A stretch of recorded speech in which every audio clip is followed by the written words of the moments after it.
I have about 5 things to ask you at once, but I got to sort them out here. So, one is you talk about the offer of trying to come to an agreement about land and geography. One of the reports is that in 2000, that the offer was made by Israel to return 97% of the West Bank to the Palestinians. The Palestinians would have sovereignty over the airspace.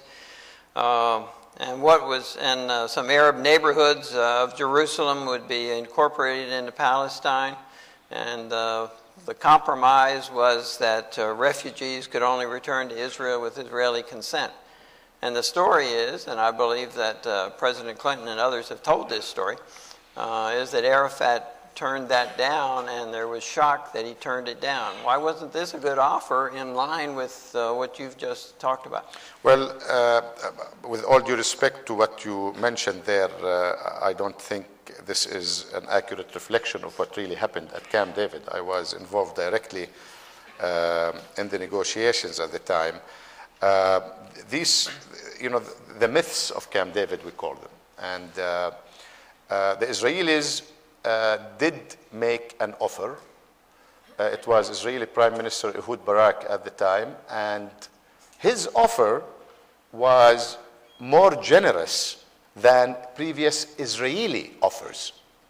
Did not mean that it was acceptable to the Palestinians, because Israel did not give us the right to control our airspace. On the contrary, they wanted to continue to control our airspace. They wanted to continue to control our electromagnetic sphere. They wanted to continue to control our international crossings and border points. They wanted to control our water resources. They didn't have an agreement or a solution to the Palestinian refugee problem, which is the crux of the Palestinian-Israeli conflict.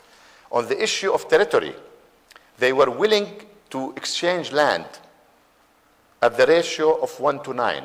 For each 1 square kilometer that the Israelis will give us, they will take 9 square kilometers from the Palestinians.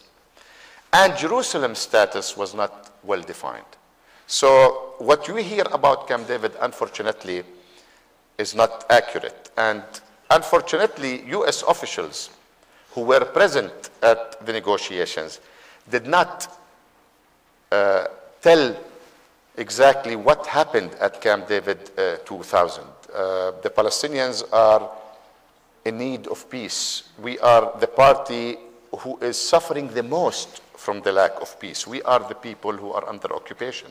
We are the people whose rights are denied. We are the people who are living through humiliation and oppression in the Palestinian occupied territories. So it's only reasonable, logical for us to seek peace more than any other nation in the region, because we do not enjoy freedom and liberty.